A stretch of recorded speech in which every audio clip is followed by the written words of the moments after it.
what value does the person bring to the table, and how does his or her skills lead to the company's growth. What is this person driven by? And the need for significance is a big no-no.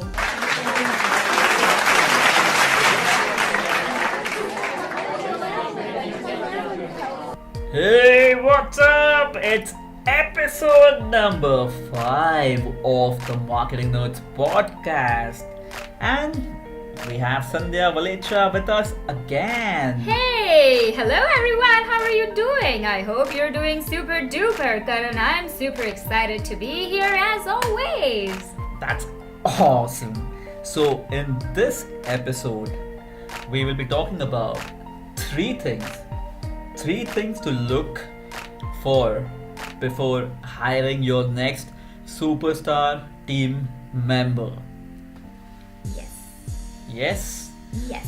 So, I think let's begin with you today. Ooh, sure. I love hiring and I love firing, so I will be happy to start with my take on hiring. So here, well, I would say the first thing that really strikes me is that, okay, in your first interaction with this prospective team member, if you notice... So, you mean in the interview process, right? Yes, in the interview process. Yes, thank you.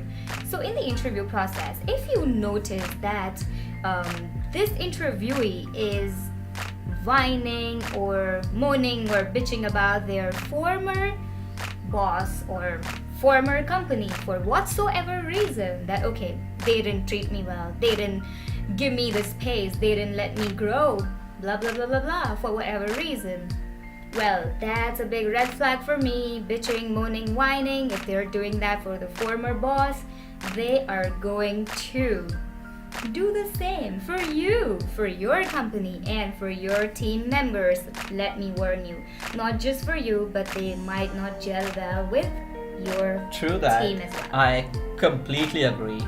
And like the famous saying, the way someone does something is the way they do everything. So if they're doing it for the previous company, sooner or later they'll do it for your company as well. So stay away from someone like that. Yes. So my number one thing to look out for would be when somebody comes in the interview, and the first thing that they ask, like, even before the interview starts, I got it. I think I know what you're saying. Yes. Is Saturday and Sundays off?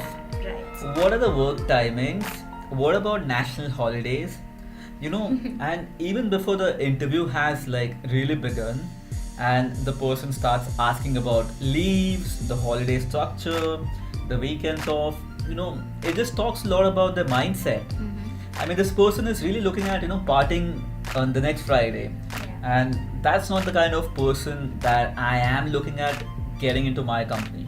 Because anybody who comes into our company, we want that person to be really driven and to really be in sync with our mission, with our goals. Of course, we don't expect somebody to be a robo and work 24/7, 365 days. We are a company that's driven with a lot of fun. We believe in having fun, working hard, and partying harder, right? We want to make it a really fun environment. But we don't want someone to just look at the clock and say that, hey, my time is 9 to 5, let me just walk in 10 minutes after 9 and leave 5 minutes, start packing 5 minutes before 5. If somebody comes in with that intent, it's a big no for me. So Thank you for specifically mentioning that point about, we not really just, focusing only on work, and no fun for them, right? Because all the team members who are invested and driven in this company, they will vouch for what you are saying and what I'm saying right here, right? Yeah, absolutely. And we always wanted to build a culture where we don't just encourage people to work for the Marketing Nerds or our other companies, but also on the side build something of their own, right? Exactly. We also encourage that in our company.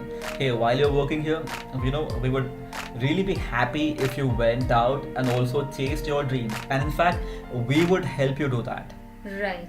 Yeah, and we are helping 3 of our team members wholeheartedly, and the others as well who are interested in building their dream and investing in it. Right? Absolutely. So again, so that's a second phase. But obviously, when somebody comes in with hey 9 to 5, that's absolutely not somebody that we are looking at. And do you want to talk about the next one for you? Okay, let me think. All right. So I have one more Okay. that I would like to talk about. So this is the third thing to look out for when you're hiring your next superstar. In the interview process, I also want to understand what exactly is this person bringing to the table. Now, here's what exactly I mean by this. When I am looking at hiring someone, also I'm looking at what exactly or what value does this person bring to the company. Because, especially when we were looking at hiring digital marketers a couple of years back, and that time our company was only a digital marketing agency.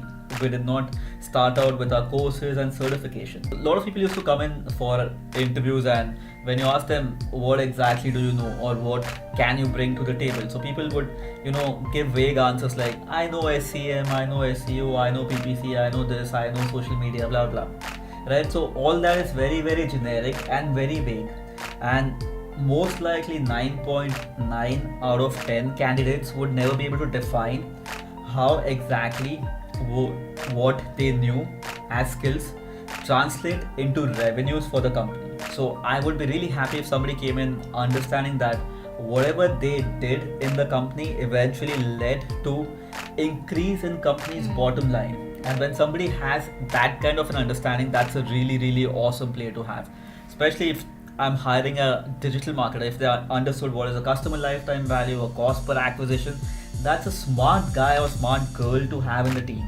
So that's one thing I would look at. What value does the person bring to the table, and how does his or her skills lead to the company's growth? Yep. Well said. And here I am pitching in with my bonus 3+1 pointer. So the next very, very, very important point that I look for is what is this person driven by? And the need for significance is a big no-no, and I would love for you to go forth and explain that point.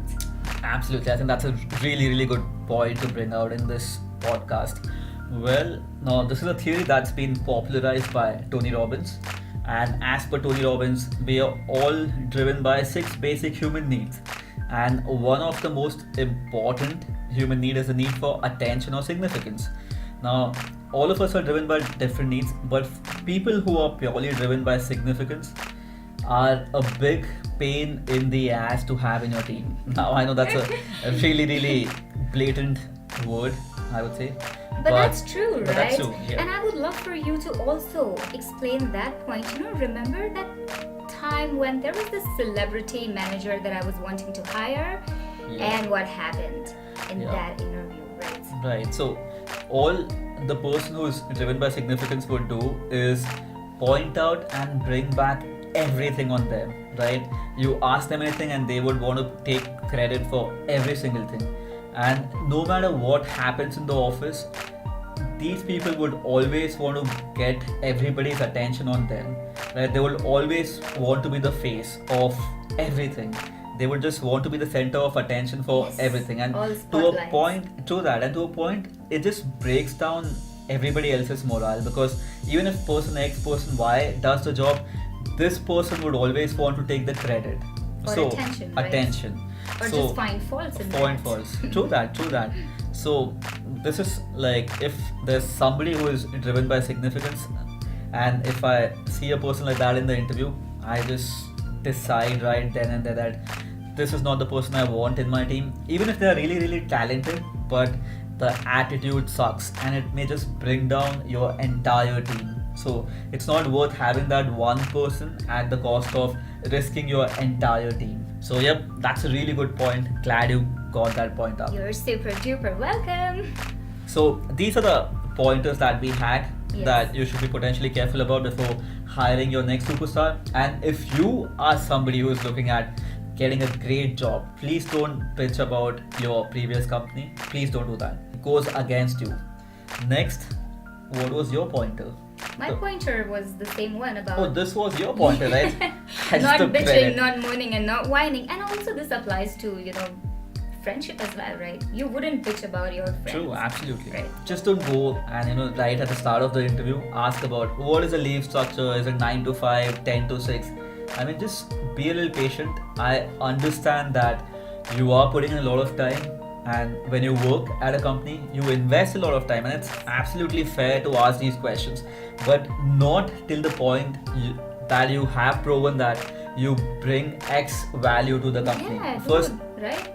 Everyone wants to know yeah. what's in it for me. The True. hiring person also wants to know what's in it for me. You're just asking what's in it for you, but you gotta know, right? You got to demonstrate what's in it for the company. Once the company knows what you offered to the company, then ask about what is the benefit structure, the leave structure, the timings and all that stuff. But first, demonstrate what you can do for the company. That's really freaking important. And of course, don't be driven by significance. It's good to be confident, but not be driven by significance or attention. That just kills it. And of course, your last point about what do you bring to the table. Yep. So that's it for this podcast, and we'll be back tomorrow. And I think it's an interesting podcast tomorrow where we talk about how not to be desperate. Yes. Or stop being fucking desperate. Talk to you guys tomorrow.